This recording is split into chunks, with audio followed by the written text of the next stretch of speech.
Olá, meus queridos irmãos e irmãs, sejam todos bem-vindos à nossa aula de doutrina cristã. Nossa 24ª aula de doutrina cristã, né? Já vamos entrar na parte da moral, a moral cristã. Vimos a introdução, não é? A definição e as noções gerais da moral cristã. E a moral cristã é fundamentada, é pautada dentro dos 10 mandamentos.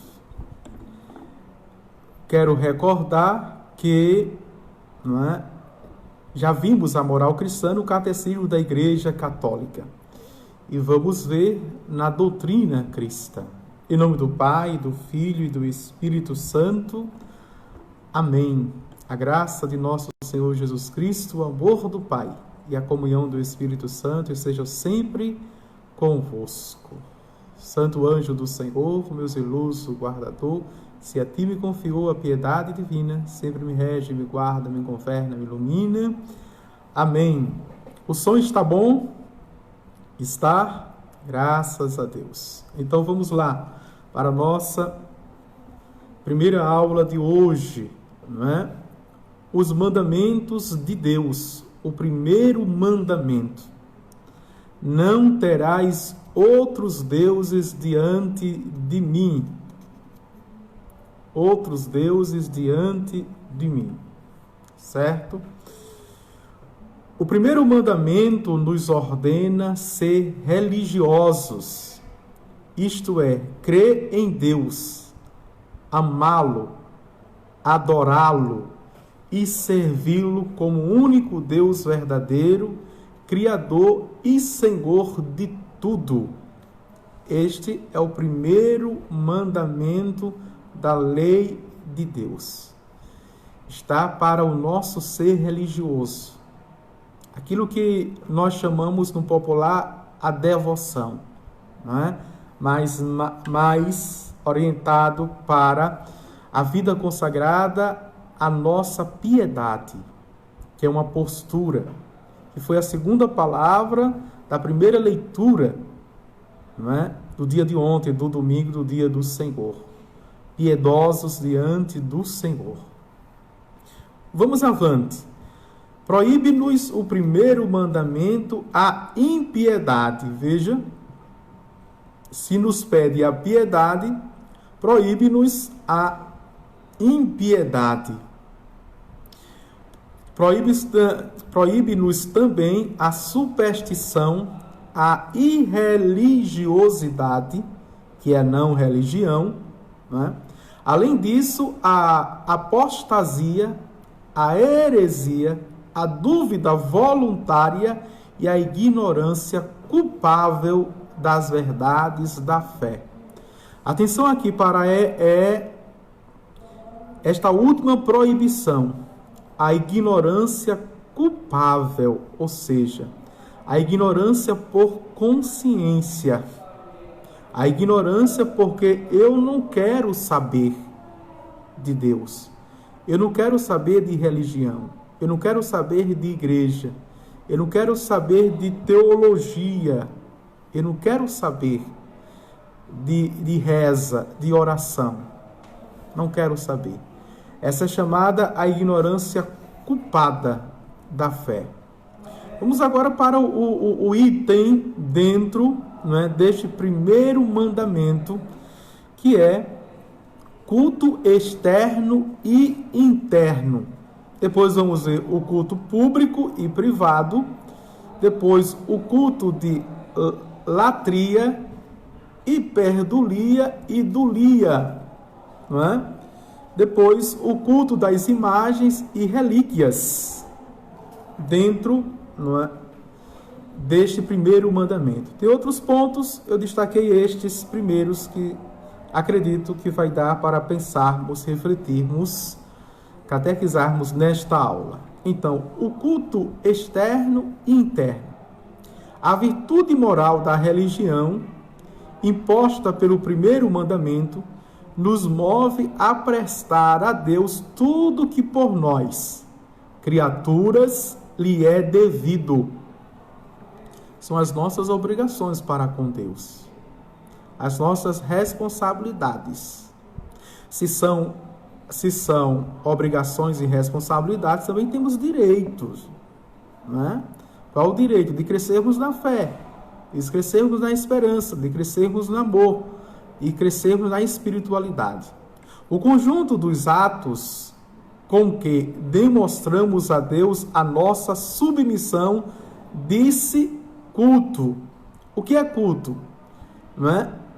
É o conjunto dos atos com que demonstramos a Deus a nossa submissão, que reconhecemos Deus como Deus na nossa vida. Diz o Matuto, não é? Você quer ser feliz, basta, não é, você deixar ser Deus, não é, que Deus seja Deus na sua vida.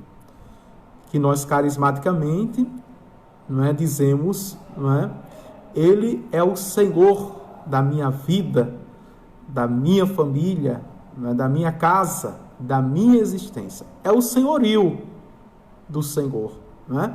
Como disse Josué, eu e minha casa serviremos ao Senhor. Não é? Eu e minha casa serviremos ao Senhor. O culto distingue-se em interno e externo. Vamos ver primeiro o culto interno. É a honra que a Deus se atributa somente com as faculdades do Espírito, a mente e a vontade. Atenção, este é o culto interno, não é? Aquilo, se quisermos fazer um paralelo com a Bíblia, o próprio Senhor disse, o Senhor Deus disse, não é? Eu estou farto dos vossos sacrifícios, dos animais e carnes sacrificadas, não é? O que eu quero é um culto de louvor. O que eu quero é um coração contrito. O que eu quero é um coração humilde e prostrado na minha presença. Dá para entender aí? Não é? O culto interno, este culto de mente e de quê? Da vontade. Dom Henrique conceitua a oração. Ele diz que oração é muito simples. Oração é o desejo. Se eu desejo Deus o tempo todo, se eu desejo Deus o dia todo, eu estou em oração, eu estou orando. Não é? É simples o conceito. Culto externo é a homenagem que a Deus se tributa com atos exteriores e objetos sensíveis desse culto. Mas a atenção, a partir de dentro, é de dentro para fora.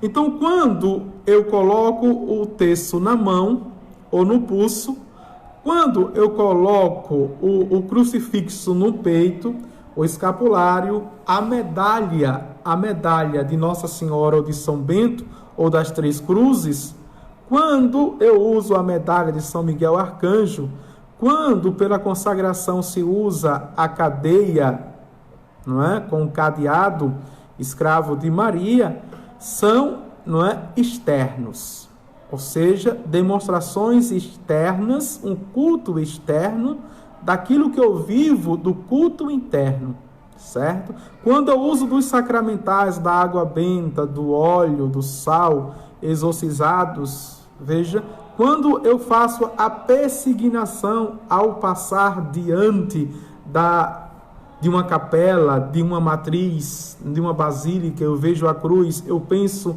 no sacrário. Quando eu faço a genuflexão ou até mesmo a adoração, quando eu uso um boné, eu uso uma pulseira, eu uso uma blusa, né, de um santo de devoção, de algo com a frase, tudo isso são cultos externos. Quando eu sigo uma procissão, seja do Santíssimo uma vez por ano, não é, externamente, lá no Corpus Christi, quando eu faço a procissão dos santos padroeiros das comunidades ou da paróquia, eu estou fazendo esse culto externo a Deus. Veja como é profundo isso. Que não tem nada aqui de adoração, de idolatria, não é? Não é?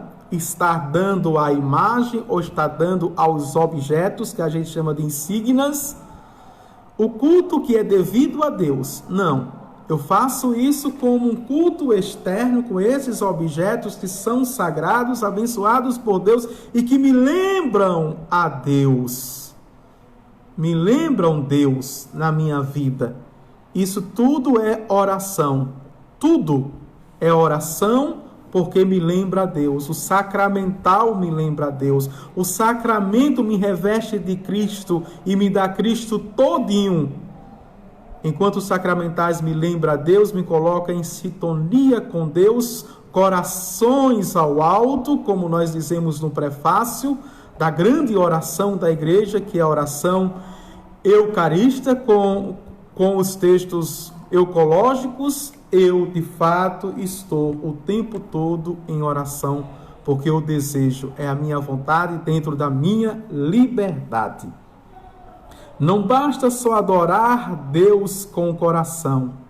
Internamente, mister se faz também o culto externo, ou seja, a postura, as atitudes, as ações, o testemunho externo daquilo que o tempo todo, internamente, eu estou vivendo. Com os meus pensamentos e os meus sentimentos elevados aos céus. Primeiro, porque somos sujeitos a Deus, alma e corpo, e deve também o corpo demonstrar, pelo atos de culto, a sua submissão a Deus. Não é? E o Salmo 150 vai pedir isso: louvai ao Senhor. Louvai ao Senhor com tambores, com harpas, com flautas, com danças, com o corpo. E na liturgia a gente tem a postura, a gente tem os gestos, além das palavras, liturgicamente falando. Não é? Segundo, para darmos bom exemplo, o bom exemplo da nossa fé, não é? Da piedade, da religião, da nossa religiosidade. Terceiro, porque serve o culto externo para manter o espírito religioso. Não é? Ou seja, também, se a gente está falando da moral cristã, dentro já do primeiro mandamento, também para ir delineando o perfil, os traços, também pelo exemplo, não é? Pelo modelo, pelo meu testemunho da moral cristã. Quarto, porque não só o indivíduo, senão igualmente a sociedade deve prestar culto a Deus. Os indivíduos, vejam, que dentro desse culto interno, com o pensamento, com a consciência e com o coração, com o sentimento, eles vão se por afinidade da mesma religião, da mesma espiritualidade, vão se aglomerando, vão se juntando, vão se tornando o quê? Coletividade, comunidade, sociedade. É um testemunho aí. E, portanto, temos o quinto, não é? Não pode o culto externo subsistir sem o interno, porque ficaria privado de vida, mérito e eficácia, como um corpo sem alma, não é? Seria uma proforma, seriam, e me desculpe, viu, ser forte, seriam lobos vestidos de peles de cordeiro, não é? Seria isto, não é? Farisaísmo, que o próprio Jesus tanto, não é? Com palavras, não poupou palavras para xingá-los, neste sentido, como raposa, raça de víbora, hipócritas, sepulcros caiados, são como túmulos que os homens passam por cima de cadáveres de gente morta. Infelizmente, existem muitos católicos, muitos cristãos, sejam protestantes, sejam católicos, que vivem na proforma social, na proforma religiosa, não é? O culto só é externo, o culto não é interno, o culto não é de coração e com o pensamento e os sentimentos elevados a Deus. Portanto, dentro desse primeiro mandamento, vimos o culto externo e o culto interno. O culto interno e o culto externo. O culto externo, todo o nosso testemunho deve aurir de um culto interno. Vamos agora para o culto público e o culto privado. O culto distingue-se em público e privado. Disse público, o culto que se presta a Deus, a bem-aventurada Virgem Maria, aos santos e aos bem-aventurados por meio de pessoas legitimamente deputadas pela Igreja e com os atos estabelecidos pela própria Igreja para esse único fim. Qualquer outro culto é privado. Quer se preste individual, quer coletivamente, são cultos privados, não é? Logo aqui, atenção, é interessante, legitimamente reconhecidos, deputados, vejam, reconhecidos pela Igreja, e porque o fundamento está, não é? O que ligares na terra será ligado nos céus. O que desligares na terra será desligado nos céus. Tu és Pedro, pedra já é igreja, já é fundamento. E na fé de Pedro, não na pessoa de Pedro, na fé de Pedro, não é? A igreja será construída, edificada. Isso é plausível na sucessão dos apóstolos de Pedro até hoje, não é? Atualmente, o Papa Francisco é a nossa igreja. O que ela reconhece aqui na terra é reconhecido nos céus. O que ela desconhece aqui na terra será também desconhecido nos céus. E por ser Deus, ele quis, não é? E por ser Deus, ele quer. Sempre no presente está ratificando isso. Vamos agora, veja, então, vimos o culto público e detrimento desse culto público, vimos que tudo, veja, tudo que é diferente ao culto público é culto privado, mesmo sendo um culto coletivo, mas é privado. Se não for dirigido, atenção, porque é público, vamos entender isso. Se não é dirigido a Deus, se não é dirigido à bem-aventurada Virgem Maria, se não é dirigido aos santos, se não é dirigido aos bem-aventurados, aos servos do Senhor, que estão no processo de beatificação e de canonização, o reconhecimento das 11 virtudes heróicas, tá certo? Tudo que não é desse culto é privado. Então, todos os outros, até mesmo religiões, dentro desse conceito, viu? Até religiões, não é? E seitas, não é? E igrejas, que se diz eclesiais, se não tem essa hierarquia, esse princípio, mesmo que seja coletivamente, um templo estando super cheio, não é? Mas o culto está sendo privado, não é um culto público. Dá para entender? O culto público aqui não segue a lógica das massas, porque é feito ar livre, em campo aberto, com multidões e multidões. Não é essa lógica, não é esse conceito.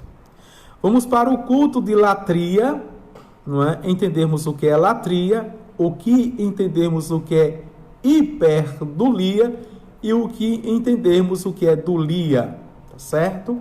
O culto que a Deus se deve chama-se culto de latria, ou quer dizer adoração. É devido só a Deus e, portanto, à Santíssima Trindade, a Jesus Cristo e, veja, à Santíssima Eucaristia e ao Sagrado Coração de Jesus e ao Divino Espírito Santo. A Santíssima Trindade, né? Pai, Filho e Espírito Santo. Aqui, a Eucaristia, que é o próprio Jesus, próprio Deus, né? E ao Sagrado Coração de Jesus também, que é o próprio Jesus, que é o próprio Deus, certo? E esse é o culto de adoração que é chamado latria, que é dirigido, é dado somente a Deus, deve-se somente a Deus. Não nos é proibido honrar e invocar os anjos e os santos. Atenção aqui. Antes, devemos fazê-lo porque é coisa útil e boa, altamente recomendado pela Igreja. Vai, porém, diferença entre o culto devido a Deus e o que damos aos santos e à Santíssima Virgem Maria. Veja como a doutrina da Igreja, ela é sana, ela é equilibrada, ela é saudável. Em momento algum, no conceito de latria, o culto que se deve apenas a Deus, a Santíssima Trindade, a Eucaristia, ao Sagrado Coração de Jesus, não colocou a Santíssima Virgem Maria, não se colocou aqui.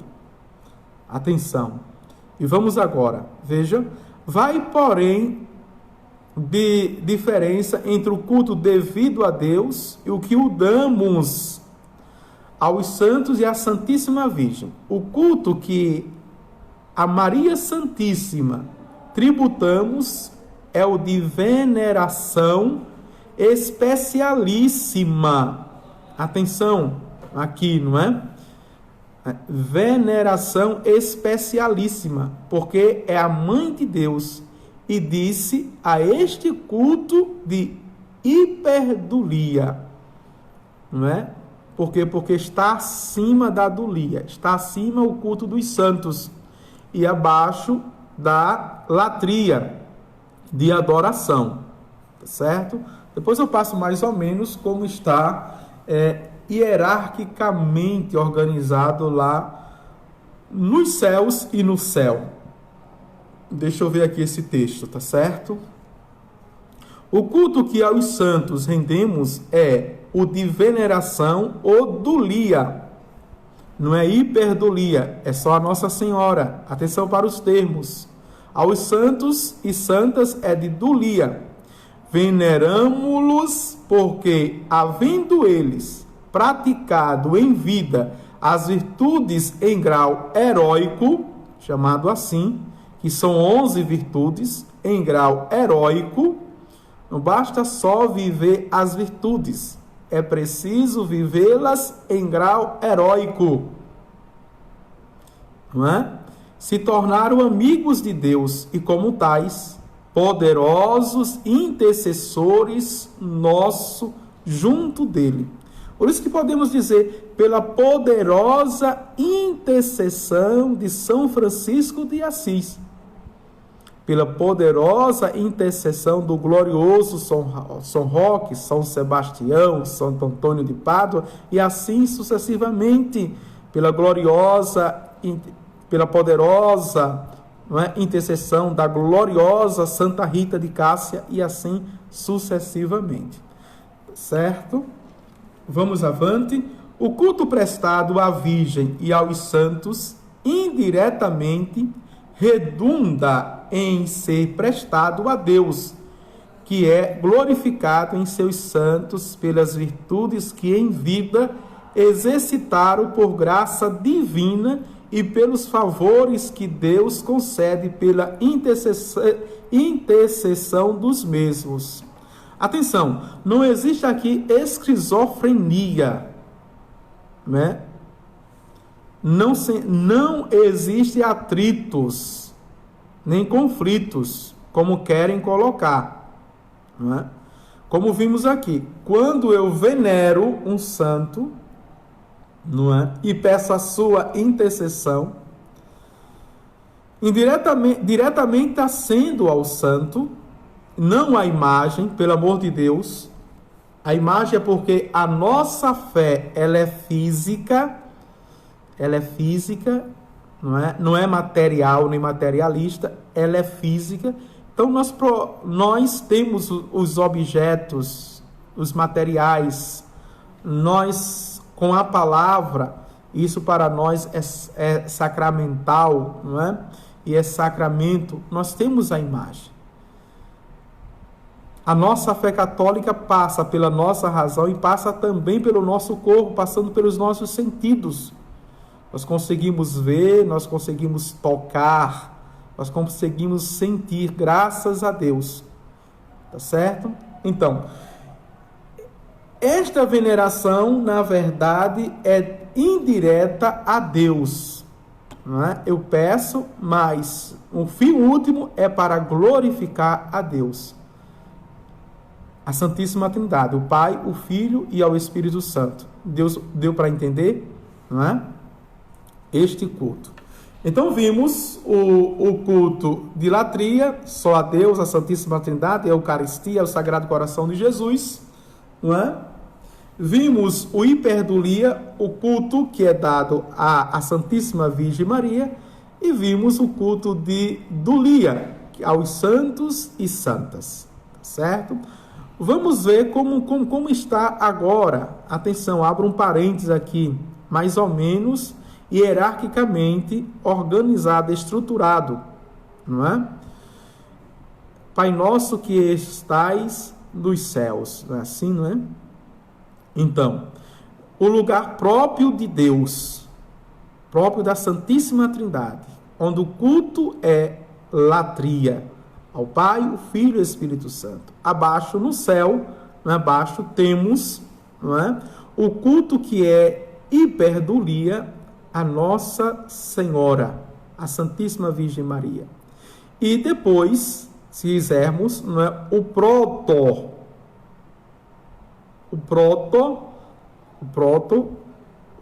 protodulia, que é o culto primeiro a São José, o castíssimo esposo de Maria. O proto, que é o primeiro dos santos e santas. Depois vem o culto do Lia, não é? Que é aos santos e santas, e aí nós encontramos também os apóstolos. Os apóstolos, tendo Pedro como primaz. Não é? Depois, todo o exército, multidões e mais multidões de santos e santas. E aí temos, não é, os 7 coros que estão divididos aí, não é, em adoração contínua lá nos céus e no céu, tá certo? Essa toda a corte celeste formada assim, que nós chamamos de sobrenatural, o Kairos, o grande tempo da graça de Deus, não é? A eternidade. Vamos para o culto das imagens e relíquias. Se você tem tempo, tem dúvidas ao culto das imagens, deixa eu ver aqui, 29 minutos, das relíquias. Deus proibira no Velho Testamento esculturas e imagens, porque os hebreus, vivendo em meio a povos idólatras, facilmente lhe prestariam honras divinas. Temos aqui como ícone, não é? O bezerro de ouro, e depois de tudo que Deus fez, depois da libertação, depois de passar pelo Mar Vermelho, não é? Depois de tudo isso, Deus dá prova de amor, Deus dá prova que está com o povo, está caminhando com o povo, e mesmo assim o povo, ainda sendo velho, apegado às velhas práticas, idolátricas, cultuais, né, facilmente troca a Deus. Certo? Vamos avante. Nós, pelo contrário, podemos honrar as imagens de Jesus e dos santos, porque o culto a elas prestado não é absoluto, isto é, não a elas dirigido como objetos em si, mas relativo, dirigido que elas representam, não é? Então, na minha sã consciência, nós somos inteligentes, não somos? Somos, não é? A nossa inteligência, na nossa vontade, né, desejo, querer, não é? Prazer, veja, na nossa vontade e na nossa liberdade, nosso livre-arbítrio, a nossa força de ação, de atitudes, veja, eu estou aqui com a imagem na frente de São Francisco, né? Mas eu nunca vou dizer que São Francisco, essa imagem é São Francisco. É São Francisco. E eu passe a conversar com a imagem como se a presença de São Francisco. Não, eu sei que São Francisco não está mais aqui entre nós, não é? A partir vai fazer 900 anos. A partir da sua morte, a sua alma já foi julgada, não é? E reconhecido como santo é que está nos céus. Está nos céus. Nem foi para o purgatório, está nos céus. Então, eu sei. Então, a imagem dele, não é? E só pode fazer a imagem dos santos, depois que é santo. Aqui na terra, me recorda que ele está nos céus. E porque ele é santo, como vimos, ele cresceu nas 11 virtudes heróicas. Então, ele pode interceder, tem um poder, autoridade de intercessão. Se aqui este homem, só o exemplo de São Francisco, o único exemplo de milhares, de milhões, não é? De santos e santas, homens e mulheres, ele passou a vida fazendo o bem, sua vida entregue aqui, ele contava já com a amizade de Deus, atenção, e o que ele pedia, estando ainda aqui, sendo humano, sendo carne e osso, o que ele pedia a Deus, porque a sua vontade aqui, ele se uniu tanto a Deus aqui, que a sua vontade era a mesma de Deus, e a vontade de Deus era a sua vontade, que é uma coisa, viu?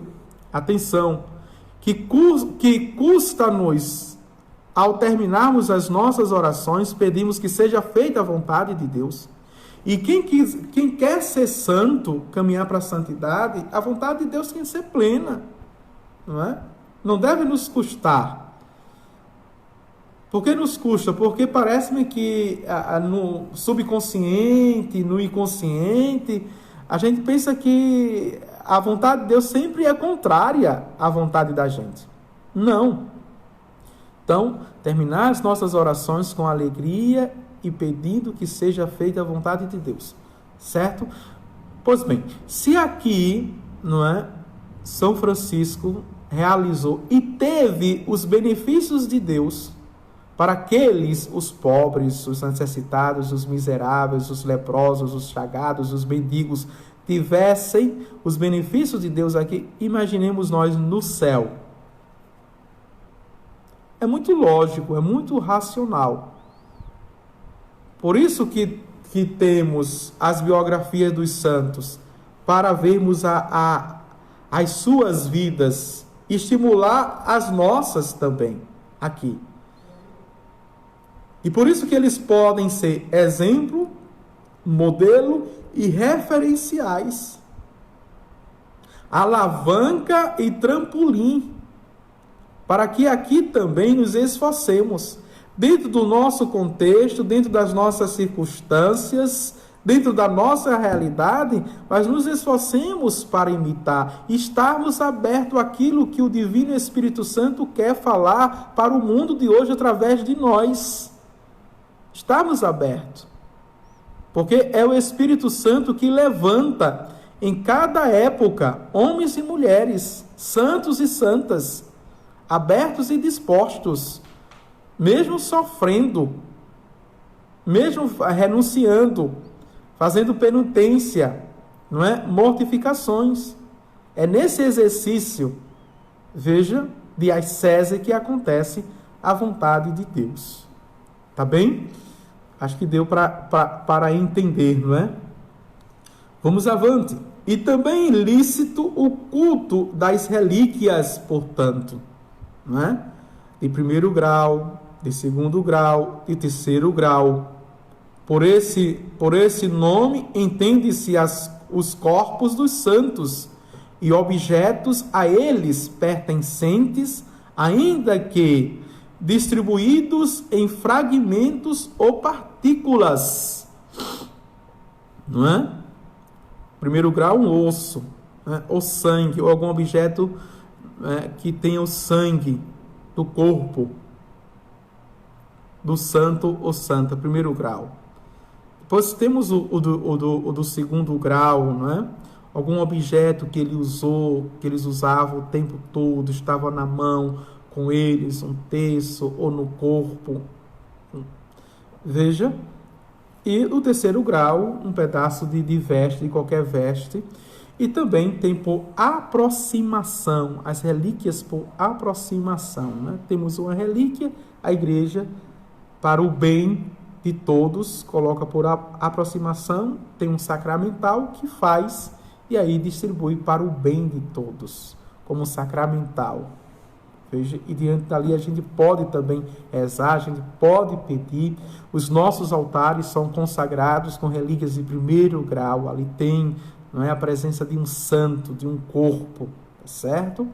E veja, e uma bomba assim disso, não é? São os corpos incorruptos.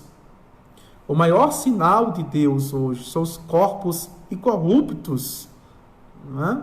De santidade. Temos o mais recente aí, o Carlo Acutis, não é? Um jovem da pós-modernidade, do século XXI, né? Que foi santo, para dizer que ainda a santidade é o verdadeiro caminho, é o caminho mais rápido, mais sublime, mais autêntico, né?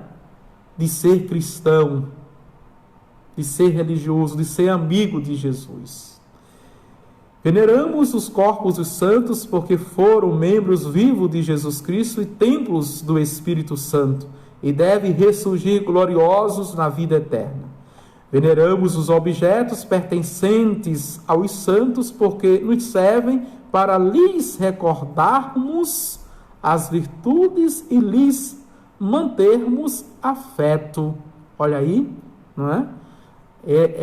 Essa relíquia vai sempre nos lembrar, nos recordar, martelar na nossa consciência as virtudes e que eu posso também crescer nessas virtudes. O santo não andou quando eu coloco nos ombros, não é? E que está sobre nós, para dizer que o culto do Lia está sobre nós. Veja, ainda pobres, mortais e pecadores, que eu posso subir, que eu posso ascender, que eu posso alcançar o alter Christos, a estatura de Cristo. Atenção, isto não é fantástico. Se olharmos por este olhar, o olhar da fé. Certo? Vamos avançar, que aí a gente pode, nessa aula, fazer todo o primeiro mandamento. Pecados por defeito. Contra o primeiro mandamento, peca-se por defeito ou por excesso. Atenção, vamos ver o que é isso. Peca-se por defeito quando se nega a Deus totalmente ou em parte o culto que lhe é devido, ou prestando-lo de modo irreverente. E temos, assim, a impiedade, a irreligiosidade, a heresia, a apostasia, a dúvida voluntária ou a ignorância culpável das verdades da fé. Né? Que eu já expliquei aqui o que é ignorância culpável.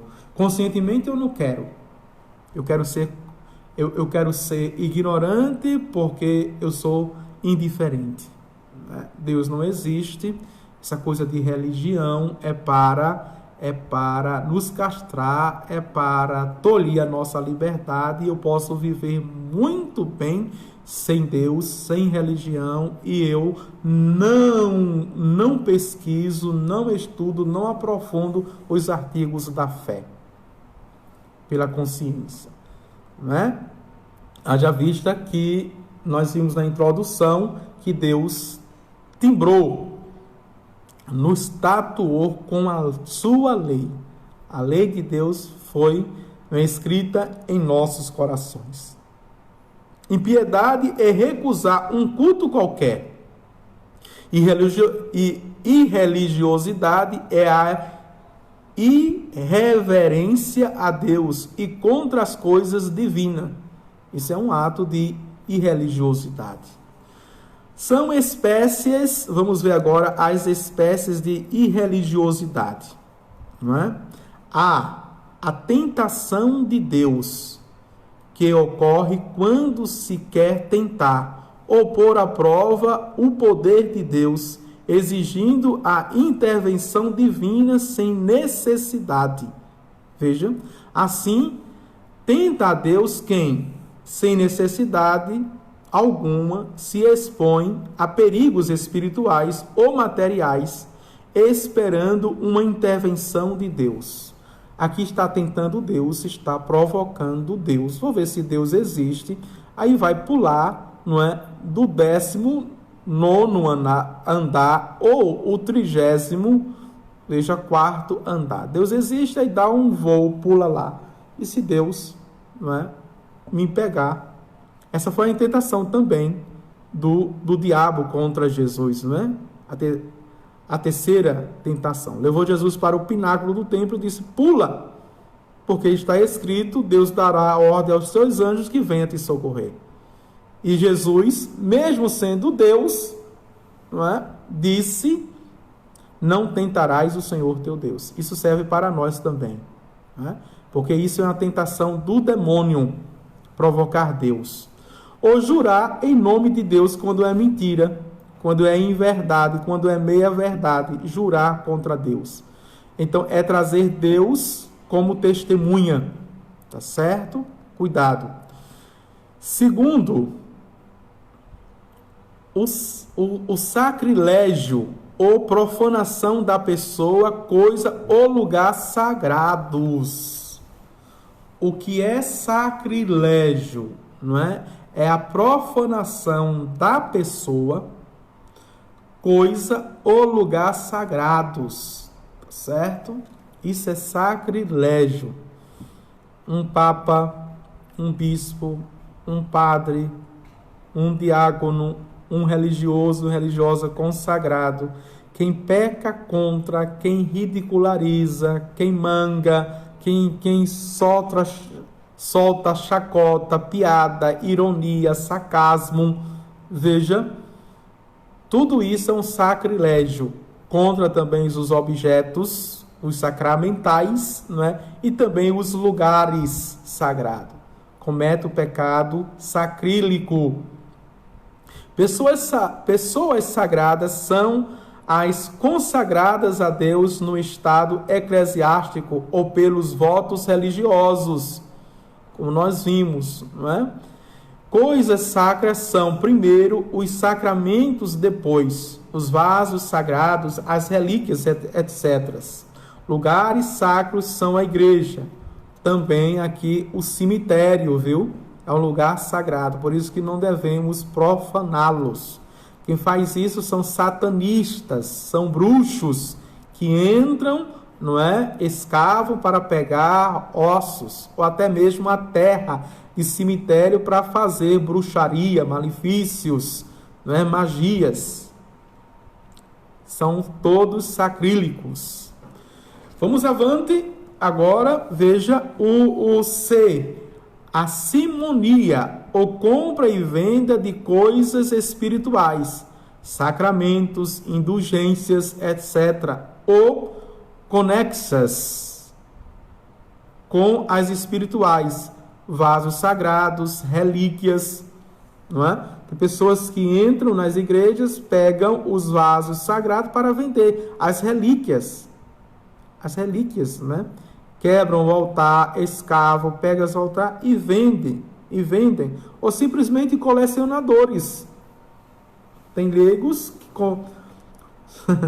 colecionadores e que roubam os ossos dos altares mó, não é? Da pedra d'ara e assim adiante, né? Tem muita gente louca nesse sentido, certo?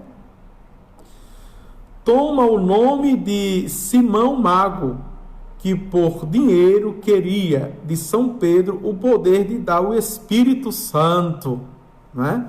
Isso está registrado em Atos dos Apóstolos, capítulo 8.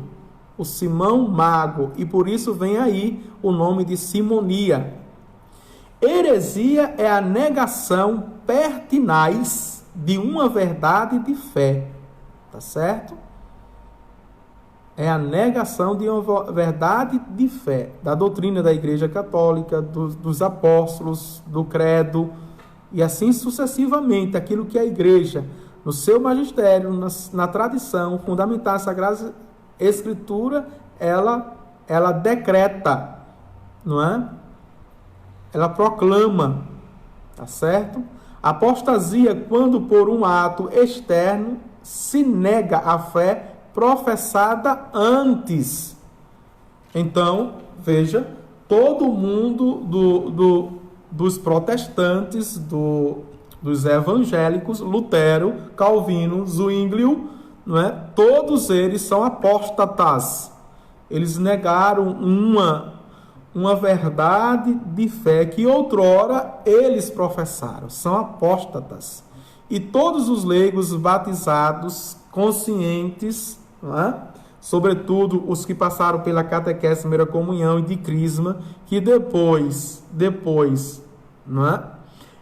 Disseram que aceitaram Jesus, são todos apóstatas. Todos apóstatas. É preciso dizer isso, né? Porque hoje não está se pregando isso, infelizmente. Nos nossos púlpitos, não é? Nos nossos ambãos, nas nossas homilias, nas nossas catequeses também fechadas, nós não ensinamos isso mais por um respeito, não sei que respeito é. Porque não existe respeito, não é, ao outro que eu me desrespeite. Não existe um reconhecimento de uma verdade do outro que eu negue a minha. Não é? Não pode. Então tem que ter identidade. A verdade é a verdade, mesmo que doa, né? Mas liberta. Veja, mas liberta. Dúvida voluntária. Quando voluntariamente se duvida de uma verdade de fé, sem fazer coisa alguma para sair dessa dúvida, não é? Também é apóstata.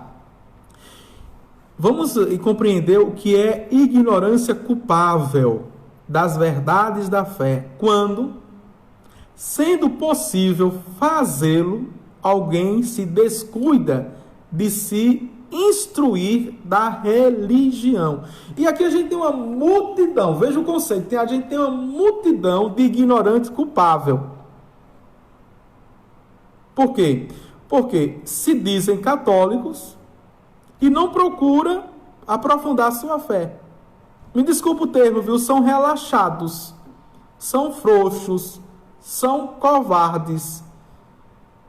Nós temos adolescentes que têm o celular, o smartphone, não é? Veja, tem notebooks, tem tablets, tem tudo. Tem tudo. Anda por todo mundo dentro da internet, mas não procura se informar de sua fé, de sua religião. De sua religião. Os jovens aí, não é? que vêm com essas dúvidas são super, hiper, megas espertos, não é?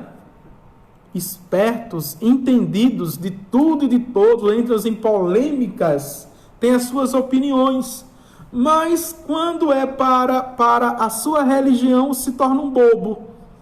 Vem com aquelas perguntas que não tem nada a ver mais, que há muito tempo foi superadas as perguntas não aprofundam, então são ignorantes e culpáveis. Que o texto de hoje do Evangelho, não é? Jesus terminava contando a parábola: quem é mais dado, mais é exigido. Veja, quem não foi dado muito, mas será castigado. Com menos rigor, mas será castigado. O Evangelho não diz que não será castigado. Apesar que Jesus diz que alguns serão salvos por a ignorância, mas a ignorância não culpável. Hoje ninguém pode dizer que é ignorante mais. Eu não sabia, ninguém me ensinou. É porque você não aprofunda a sua fé, porque você não pesquisa a sua fé, porque você não é autodidata no sentido da fé. Que Dom Henrique falava sempre numa fé profissional, não é? Aquele que é perito, que pesquisa, que analisa a sua fé. Vamos avante, que já está dando 1 hora, né? Vamos terminar. Pecados por excesso, superstição, por exemplo, e várias espécies. O que é superstição? É o pecado pelo excesso.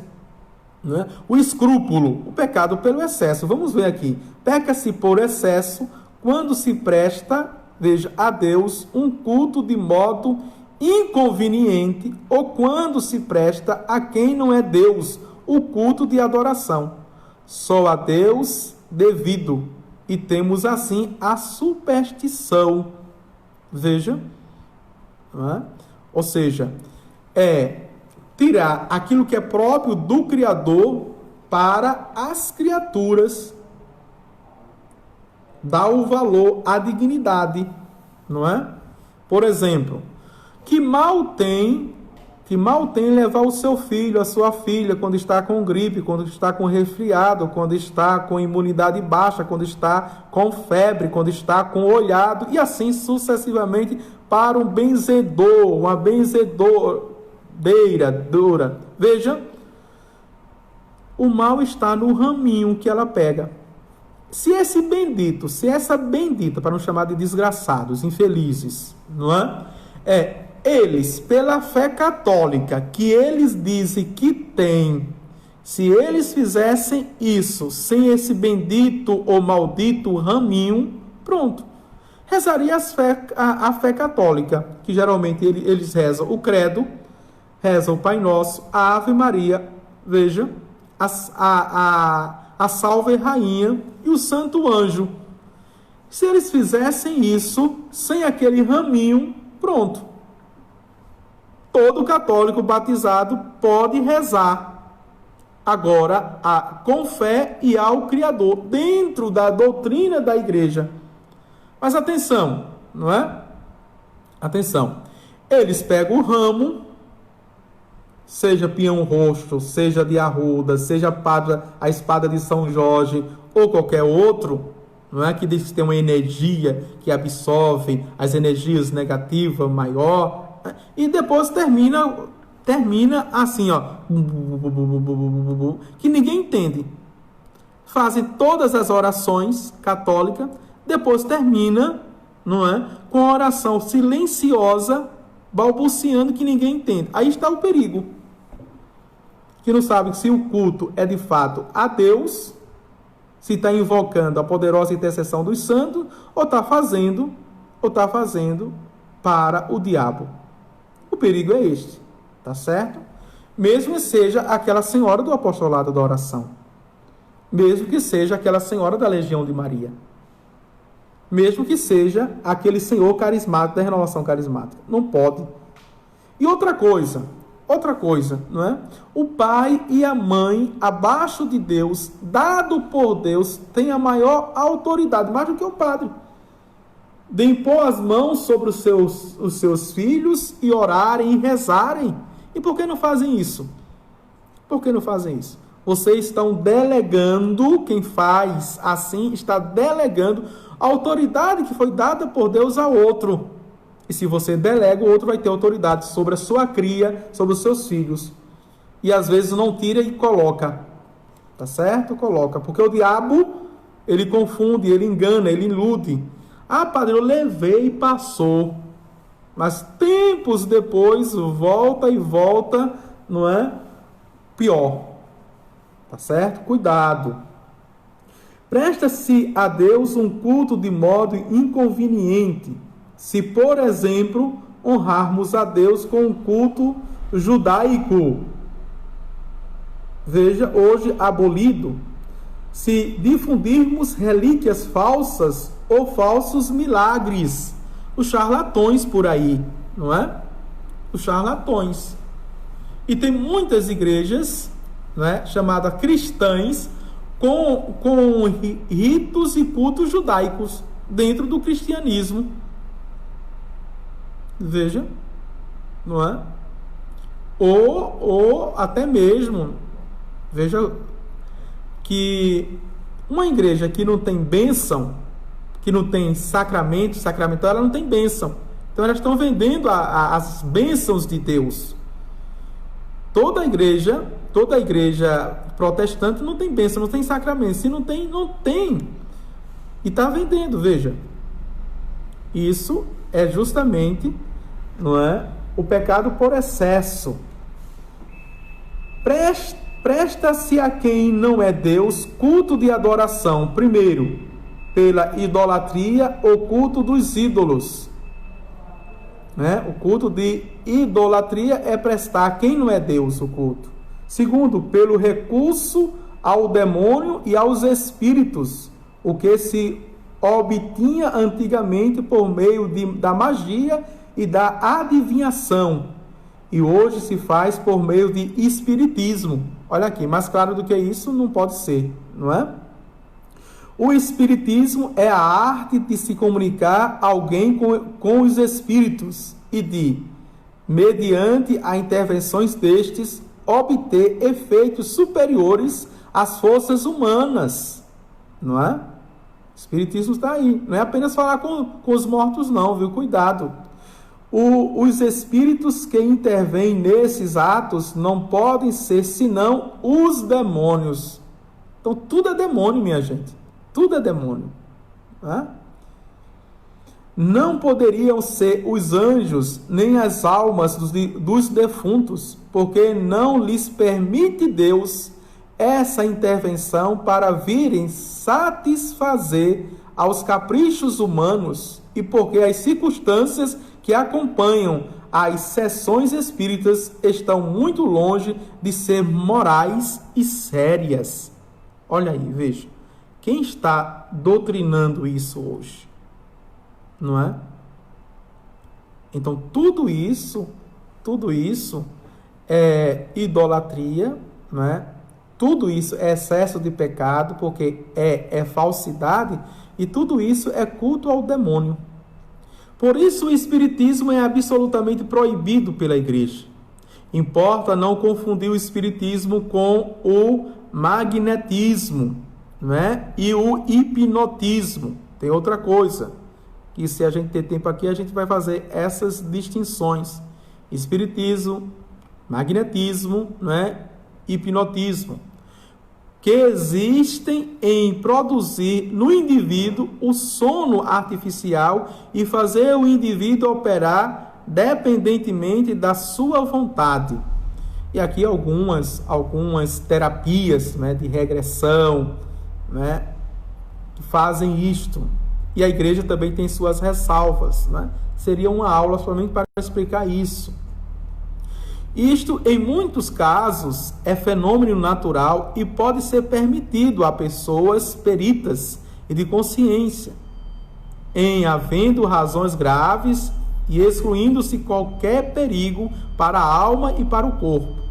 Não, porém, o espiritismo. Tá certo?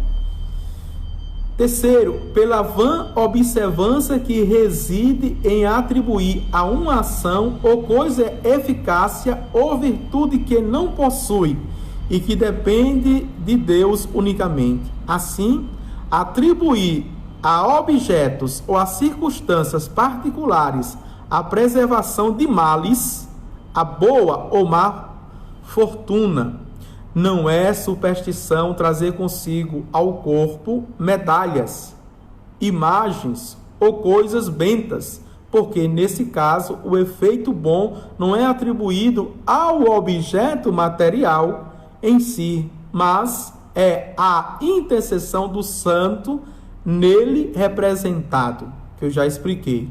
Urge, todavia, que esse uso venha acompanhado de sentimentos de piedade, de oração, mormente o da fuga do pecado e o da confiança em Deus, tá certo? Se tudo isso, veja, nos faz rezar, está com sentimento e a vontade elevada, né? Se nos protege contra os pecados mortais e veniais, que nos indica um caminho de santidade, veja, e nos faz confiar, ter segurança em Deus. Eu estou sempre na presença de Deus, Ele é o meu Senhor. Aí sim. Este foi o primeiro mandamento, meus queridos irmãos e irmãs. Na próxima aula, talvez à tarde ou à noite, não é? Ativa o sininho aí, voltarei com o segundo mandamento. Não tomar o santo nome de Deus em vão.